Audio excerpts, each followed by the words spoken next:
الحمد للہ الواحد القہار والصلاة والسلام علی سید الابرار اما بعد اعوذ باللہ السمیع العلیم من الشیطان الرجیم من حمزہ ونفخہ ونفثہ بسم اللہ الرحمن الرحیم وَإِن كُنتُمْ جُنُبًا فَاتَّطَهَّرُوا۔ احباب گرامی قدر، عبادات میں سے کچھ عبادات ایسی ہیں کہ جن کے لیے حد سے اصغر سے پہلے حد سے اکبر سے پاک ہونا ضروری ہے، جیسا کہ نماز ہے، اسی طرح بیت اللہ کا طواف ہے، اسی طرح روزہ بھی اسی کے اندر آ جاتا ہے۔ تو یہ ایسی عبادات ہیں جن کے لیے حد سے اکبر سے پاک ہونا ضروری ہے۔ حد سے اکبر وہ ہوتا ہے کہ جس سے انسان کے لیے غسل کرنا فرض ہو جاتا ہے، اور حد سے اصغر اسے کہتے ہیں جس سے انسان کے لیے غسل تو فرض نہیں ہوتا، البتہ وضو اس کے لیے ضروری ہوتا ہے۔ تو انشاءاللہ میں آپ کے سامنے غسل کے متعلق چند احکامات بیان کرنا چاہتا ہوں۔ سب سے پہلی بات ہے کہ غسل کہتے کسے ہیں۔ غسل کا لغوی اور شرعی معنی جو ہے وہ یہ ہے کہ پانی کو جسم کے ہر حصے تک پہنچا دینا، حتیٰ کہ ہر عضو، ہر حصہ اور حتیٰ کہ ایک ایک بال تک اس پانی کو پہنچانا، اس چیز کا نام غسل ہے۔ اور یہی اس کا شرعی مفہوم ہے جو کہ مولانا سید سابق رحمہ اللہ نے اپنی کتاب فقہ و سنہ کے اندر اختیار کیا ہے کہ جسم کے ہر حصے تک پانی کو پہنچانا، یہی غسل کا لغوی اور شرعی معنی ہے۔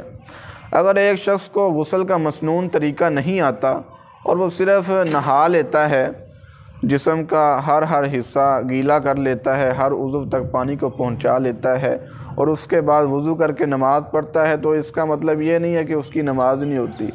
اگر کوئی شخص مسنون طریقہ اختیار نہیں بھی کرتا لیکن غسل کر لیتا ہے، نہا لیتا ہے، اچھی طرح اپنے جسم تک پانی کو پہنچا دیتا ہے، تو وہ وضو کر کے نماز ادا کر سکتا ہے، اس کی نماز ہو جاتی ہے۔ البتہ مسنون طریقہ اختیار کرنا چاہیے، کیونکہ نبی علیہ الصلوۃ والسلام سے جو طریقہ ثابت ہے وہی افضل اور بہترین ہے، اسے اختیار کرنا چاہیے۔ انشاءاللہ میں آگے جا کے وہ طریقہ بیان کرتا ہوں دلائل کے ساتھ، مگر اس سے پہلے میں وہ صورتیں بیان کرنا چاہتا ہوں کہ جن صورتوں سے انسان کے اوپر غسل فرض ہو جاتا ہے۔ چند ایک صورتیں ہیں، تقریباً 6-7 کے قریب وہ صورتیں ہیں جس کی وجہ سے انسان کے اوپر غسل جو ہے وہ واجب ہو جاتا ہے۔ سب سے پہلی صورت یہ ہے کہ جب میاں بیوی کا آپس کے اندر جنسی ملاپ ہو جائے، باہمی ملاپ ہو جائے، خواہ انزال نہ ہو، مادہ منویہ خارج نہ بھی ہو، محض جنسی ملاپ ہو جانا ہی غسل کے واجب ہو جانے کی دلیل ہے۔ جیسا کہ سیدنا ابو ہریرہ رضی اللہ تعالیٰ عنہ سے بیان ہے کہ نبی علیہ الصلوۃ والسلام نے فرمایا کہ اذا جلس بین شعبها الاربع ثم جہدها فقد واجب الغسل، کہ جب کوئی آدمی اپنی بیوی کی 4 شاخوں کے درمیان بیٹھتا ہے، پھر وہ آپس میں باہمی ملاپ ہو جاتا ہے، وہ کوشش کرتا ہے، تو اللہ کے نبی صلی اللہ علیہ وسلم نے فرمایا کہ اس کے اوپر غسل فرض ہو جاتا ہے۔ اسی طرح سیدنا ابو موسیٰ اشعری رضی اللہ تعالیٰ عنہ کی روایت ہے، صحیح مسلم کے اندر موجود ہے کہ ایک دفعہ انصار اور مہاجرین کے اندر اختلاف پیدا ہو گیا۔ اختلاف اس بات کے اندر پیدا ہوا، انصار کا موقف تھا کہ جو غسل ہے یہ خروج منی سے واجب ہوتا ہے، کہ یعنی جب تک انسان کی شرمگاہ سے منی خارج نہیں ہو جاتی اس وقت تک غسل واجب نہیں ہو جاتا۔ اور مہاجر یہ کہتے تھے کہ جب انسان اپنی بیوی کے ساتھ ملاپ کر لیتا ہے، منی نہ بھی خارج ہو، اس پہ غسل واجب ہو جاتا ہے۔ سیدنا ابو موسیٰ اشعری رضی اللہ تعالیٰ عنہ فرمانے لگے کہ میں تمہیں اس کا تشفی بخش جواب دیتا ہوں۔ وہ گئے سیدہ عائشہ رضی اللہ تعالیٰ عنہ کے پاس اور جا کر فرمانے لگے کہ میں آپ سے ایک سوال کا جواب لینے آیا ہوں اور مجھے اس بات پر شرم آ رہی ہے کہ میں آپ سے وہ سوال کروں۔ تو سیدہ عائشہ رضی اللہ تعالیٰ عنہ نے فرمایا کہ تو اپنی جنم دینے والی ماں سے نہیں شرماتا تو میں بھی تیری ماں ہوں، تو مجھ سے کیوں شرماتا ہے؟ اپنا سوال پیش کیجئے۔ تو سیدنا ابو موسیٰ اشعری رضی اللہ تعالیٰ عنہ نے سوال پیش کیا۔ حضرت عائشہ رضی اللہ تعالیٰ عنہ نے فرمایا کہ علی الخبیر سقطت، تو ایسی جگہ پر واقع ہوا ہے، ایسی جگہ پر آیا ہے جہاں سے تو بغیر جواب لیے واپس نہیں جا سکتا، یعنی تجھے تشفی بخش جواب ملے گا۔ تو سیدہ عائشہ رضی اللہ تعالی عنہا نے ان کو فتویٰ یہ دیا کہ اذا التقى الختان بالختان، جب شرمگاہ کے ساتھ مل جائے، انزال نہ بھی ہو تو غسل واجب ہو جاتا ہے۔ یہ تھی پہلی صورت کہ انسان پر غسل کب واجب ہوتا ہے، جب میاں اور بیوی کا آپس میں باہمی جنسی ملاپ ہوتا ہے، غسل واجب ہو جاتا ہے۔ دوسری صورت یہ ہے کہ جب کسی کو احتلام ہو جائے، خواہ مرد ہو یا عورت ہو، احتلام ہو جائے، عورت کو بھی احتلام ہوتا ہے جیسا کہ حدیث سے ثابت ہے، تو جب ان میں سے ہر ایک کو احتلام ہو جائے، خواہ وہ نیند کی حالت میں ہو یا بعض اوقات وہ بیداری کی حالت میں اپنے کپڑوں پر جسم پر منی کے اثرات کو دیکھ لیتا ہے، تو اس صورت میں اس پر غسل واجب ہو جاتا ہے۔ سیدہ ام سلمہ رضی اللہ تعالی عنہ بیان کرتی ہیں کہ ام سلیم جو کہ سیدنا ابو طلحہ انصاری رضی اللہ تعالی عنہ کی زوجہ محترمہ ہیں، وہ نبی علیہ الصلوۃ والسلام کے پاس آئیں اور آ کر کہنے لگیں یا رسول اللہ ان اللہ لا یستحیی من الحق، کہ اللہ تعالیٰ حق بیان کرنے سے نہیں شرماتا۔ کہتے ہیں کہ شرع آگے کوئی شرم نہیں، تو اللہ تعالیٰ حق بیان کرنے سے شرماتا نہیں ہے۔ تو سوال کرتی ہیں حل علی المرأۃ من غسل اذا ہی احتلمت، کہ جب عورت کو احتلام ہو جاتا ہے کیا اس کے اوپر غسل واجب ہو جاتا ہے؟ تو نبی علیہ الصلوۃ والسلام نے فرمایا کہ نعم اذا رأت الماء، جب عورت اپنے جسم پر یا اپنے کپڑوں پر منی کے اثرات دیکھ لے، پانی کو دیکھ لے، تو اس پر غسل واجب ہو جاتا ہے۔ یہ دلیل ہے کہ جب انسان کو احتلام ہو جاتا ہے تو اس پر غسل واجب ہو جاتا ہے۔ اسی طرح سیدنا انس بن مالک رضی اللہ تعالیٰ عنہ کی روایت ہے، صحیح روایت ہے کہ ایک عورت نے رسول اللہ صلی اللہ علیہ وسلم سے سوال کیا کہ ایسی عورت جو کہ اپنے خواب کے اندر وہ کیفیت دیکھ لیتی ہے جو مرد اپنے خواب میں دیکھتا ہے، کہ اس کے اوپر غسل واجب ہو جاتا ہے؟ یعنی اگر خواب کے اندر کوئی ایسی صورت دیکھ لیتی ہے جس کی وجہ سے اس پہ احتلام ہو جاتا ہے، کیا ایسی صورت میں اس کے اوپر غسل واجب ہو جاتا ہے؟ تو نبی علیہ الصلوۃ والسلام نے فرمایا کہ جب وہ منی کے اثرات کو دیکھ لے گی تو وہ غسل کرے گی۔ یہ دوسری صورت تھی کہ انسان کے اوپر غسل کب واجب ہوتا ہے، جب اسے احتلام ہو جائے۔ بعض اوقات نیند کی حالت میں انسان خواب دیکھ لیتا ہے اور خواب کے اندر اسے یہ لگتا ہے کہ شاید اس کو احتلام ہو گیا ہے، شک پڑ جاتا ہے انسان کو، حالانکہ وہ اس کی شرمگاہ سے منی کا خروج نہیں ہوتا۔ تو ایسی حالت میں اس پر غسل واجب نہیں ہے، غسل تب واجب ہوگا جب وہ احتلام کی حالت میں اپنی شرمگاہ سے منی کا خروج نہیں دیکھ لیتا، منی کے اثرات نہیں دیکھ لیتا۔ جب تک وہ منی کے اثرات نہ دیکھ لے اس پر غسل واجب نہیں ہوتا۔ یہ تھی دوسری صورت۔ تیسری صورت عورت کے لیے خاص ہے کہ جب عورت کو حیض اور نفاس کا خون ختم ہو جاتا ہے، جب وہ اس حالت سے فارغ ہو جاتی ہے، حالت طہر کے اندر آ جاتی ہے، تو اس وقت عورت کے لیے غسل کرنا فرض ہو جاتا ہے، واجب ہوتا ہے۔ اور اس حالت کے اندر عورت کو تاخیر نہیں کرنی چاہیے غسل کرنے کے اندر، یعنی عورت ادھر سے حالت حیض سے فارغ ہوتی ہے تو ادھر سے اس کے اوپر غسل فرض ہو جاتا ہے، فوراً اسے غسل کرنا چاہیے اور شریعت کے جو احکامات اس کے اوپر لاگو ہوتے ہیں اسے سر انجام دینا چاہیے۔ اس کے بارے میں قرآن پاک کے اندر ایک آیت کے اندر اللہ تعالیٰ فرماتے ہیں کہ وَيَسْأَلُونَكَ عَنِ الْمَحِيضِ قُلْ هُوَ أَذًى فَاعْتَزِلُوا النِّسَاءَ فِي الْمَحِيضِ وَلَا تَقْرَبُوهُنَّ حَتَّى يَطْهُرْنَ فَإِذَا تَطَهَّرْنَ فَأْتُوهُنَّ مِنْ حَيْثُ أَمَرَكُمُ اللَّهُ، کہ اے نبی صلی اللہ علیہ وسلم لوگ آپ سے حیض کے بارے میں پوچھتے ہیں تو آپ فرما دیجئے کہ ہوا اذن، وہ ایک قسم کی گندگی ہے۔ تو اللہ تعالیٰ نے فرمایا کہ فَاعْتَزِلُوا النِّسَاءَ فِي الْمَحِيضِ، کہ تم حالت حیض کے اندر اپنی عورتوں سے علیحدگی اختیار کرو، یعنی کہ ان سے جماع نہ کرو۔ وَلَا تَقْرَبُوهُنَّ حَتَّى يَطْهُرْنَ، جب تک وہ پاک نہ ہو جائیں تم ان کے قریب نہ جاؤ، حَتَّى يَطْهُرْنَ۔ اور ایک قرات اس کے اندر یہ ہے کہ حَتَّى يَطَّهَّرْنَ، کہ جب تک وہ غسل نہ کر لیں تب تک تم ان کے قریب نہ جاؤ۔ اسی قسم کی ایک روایت آتی ہے اسی متعلق سے کہ سیدہ عائشہ رضی اللہ تعالیٰ عنہا بیان کرتی ہیں کہ سیدہ فاطمہ بنت ابی حبیش وہ نبی علیہ الصلوۃ والسلام کے پاس آئیں اور آ کر پوچھا استحاضہ کے خون کے متعلق کہ کیا جب میں حالت استحاضہ کے اندر ہوتی ہوں کیا میں نماز چھوڑ سکتی ہوں؟ تو نبی علیہ الصلوۃ والسلام نے فرمایا کہ جب تو حالت استحاضہ کے اندر ہو تو اس وقت تو نماز نہیں چھوڑ سکتی۔ فرمایا لا ان ذالک عرق، کہ یہ تو ایک رگ کا پھٹنا ہے، یعنی کہ عورت کی شرمگاہ کے اندر ایک رگ ہوتی ہے، وہ پھٹتی ہے تو استحاضہ کی صورت ہوتی ہے، استحاضہ خون جاری ہو جاتا ہے۔ تو اس صورت میں انسان کے لیے، عورت کے لیے نماز سے رخصت نہیں ہے، وہ نماز ادا کرے گی۔ فرمایا کہ لیکن اذا دعی الصلاۃ قدر الایام التي كنت تحیضین فیہا ثم اغتسلی وصلی، کہ جب تو حالت حیض کے اندر ہو اور حالت حیض سے جب تو فارغ ہو جائے تو پھر تو غسل کر اور پھر تو نمازیں پڑھنا شروع کر دے، اس سے پہلے حالت حیض کے اندر عورت کے لیے نماز سے معافی ہے۔ تو ان دلائل سے بھی یہ بات واضح ہوتی ہے کہ عورت کے لیے حیض اور نفاس کی صورت سے فارغ ہونے کے بعد غسل فرض ہو جاتا ہے، اس کے لیے غسل کرنا واجب ہو جاتا ہے، وہ غسل ضرور کرے گی۔ یہ تھی تیسری صورت۔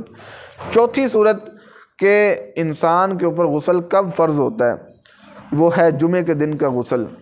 جمعے کے دن کے غسل کے بارے میں ائمہ کا اختلاف ہے، اہل علم کے ہاں اختلاف پایا جاتا ہے۔ بعض اس کے اندر وجوب کے قائل ہیں، بعض کہتے ہیں کہ اس کے اندر غسل کرنا واجب ہو جاتا ہے، فرض ہے، بعض کہتے ہیں کہ جمعے کے دن کا غسل کرنا مستحب ہے یا غیر واجب ہے، واجب نہیں ہے۔ تو دونوں فریقین کے دلائل موجود ہیں، جو کہتے ہیں کہ غسل فرض ہے ان کے بھی دلائل موجود ہیں، جو کہتے ہیں غسل مستحب ہے غیر واجب ان کے دلائل بھی موجود ہیں۔ تو ان میں سے جو موقف بھی آپ اختیار کرنا چاہیں آپ اختیار کر سکتے ہیں، مگر میرے ہاں جس موقف کو ترجیح ہے، میرا جس موقف کی طرف رجحان ہے وہ یہ ہے کہ غسل جمعے کے دن کا فرض ہے، واجب ہے، انسان کو غسل کرنا چاہیے، کیونکہ اس قسم کے دلائل زیادہ قوی ہیں۔ نبی علیہ الصلوۃ والسلام نے فرمایا غسل یوم الجمعۃ واجب علی کل محتلم، کہ ہر بالغ انسان کے اوپر خواہ مرد ہو خواہ عورت ہو، اس کے اوپر جمعے کے دن غسل کرنا فرض ہے، واجب ہے۔ واجب کے الفاظ ہیں اس روایت کے اندر۔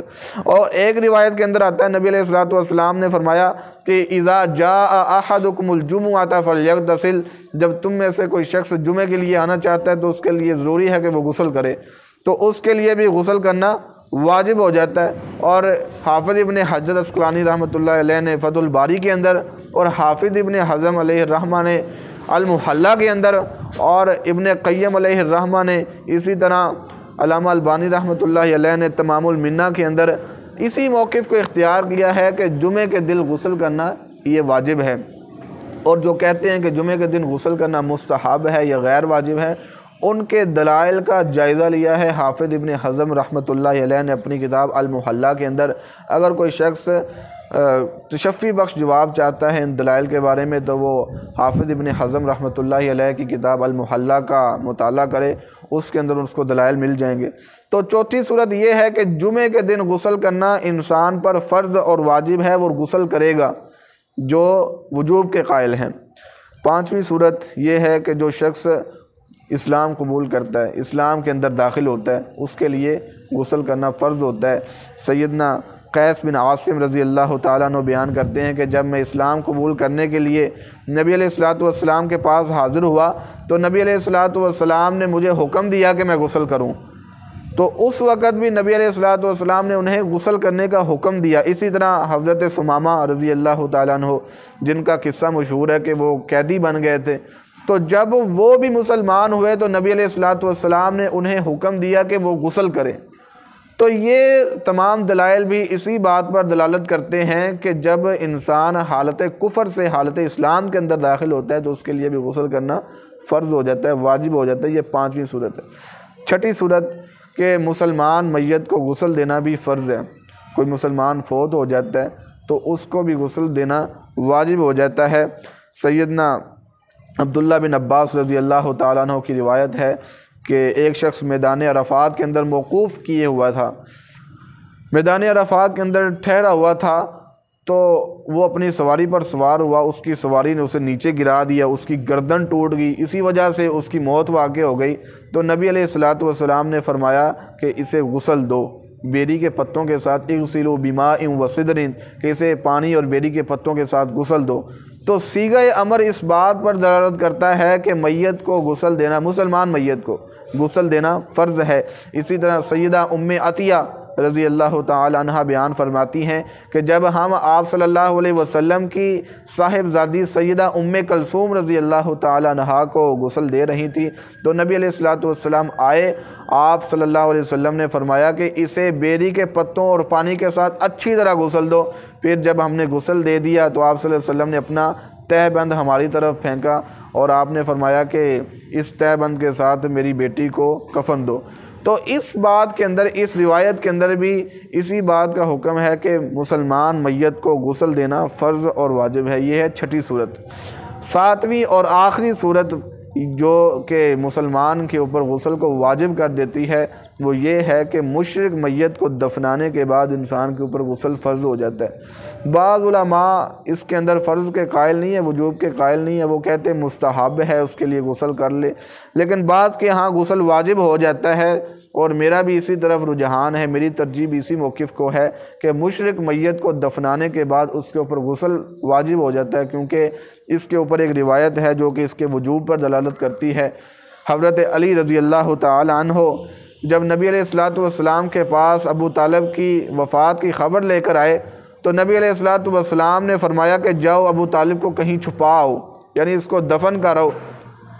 تو نبی علیہ الصلوۃ والسلام نے فرمایا کہ اس کو دفن کرنے کے بعد تم کہیں اور نہ جانا، سیدھا میرے پاس آنا۔ حضرت علی کو فرمایا۔ حضرت علی رضی اللہ تعالیٰ عنہ بیان کرتے ہیں کہ میں ان کو دفن کر کے آیا اور پھر میں سیدھا نبی علیہ الصلوۃ والسلام کے پاس آیا تو نبی علیہ الصلوۃ والسلام نے فرمایا کہ جاؤ غسل کر کے آؤ۔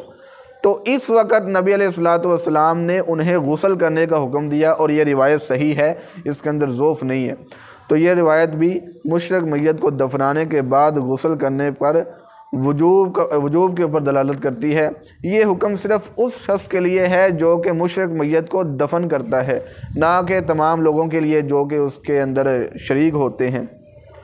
تو یہ 7 صورتیں ہیں جو کہ مسلمان کے اوپر، بالغ کے اوپر غسل کو فرض کر دیتی ہیں۔ ان کے علاوہ اسلام کے اندر کوئی ایسی صورت نہیں ہے کہ جس کی وجہ سے مسلمان کے اوپر غسل فرض ہو جاتا ہے۔ یہ تھی وہ صورتیں جو کہ غسل کو فرض کرتی ہیں۔ اب مسئلہ ہے کہ وہ مسنون طریقہ جو نبی علیہ الصلوۃ والسلام سے ثابت ہے، جس کے ساتھ نبی علیہ الصلوۃ والسلام غسل فرمایا کرتے تھے، وہ طریقہ کون سا ہے؟ وہ انشاءاللہ میں اگلے درس کے اندر واضح کروں گا کہ وہ طریقہ جو نبی علیہ الصلوۃ والسلام سے صحیح احادیث کے ساتھ ثابت ہے، وہ طریقہ انشاءاللہ آپ کے سامنے رکھا جائے گا۔ تو اللہ تعالیٰ سے دعا ہے اللہ تعالیٰ ہمیں ہدایت نصیب فرمائے اور ہدایت کی راہوں پر چلنے کی توفیق عطا فرمائے، کتاب و سنت پر صحیح معنوں میں عمل کرنے کی توفیق عطا فرمائے۔ سبحان ربک رب العزت عما یصفون وسلام علی المرسلین والحمد للہ رب العالمین۔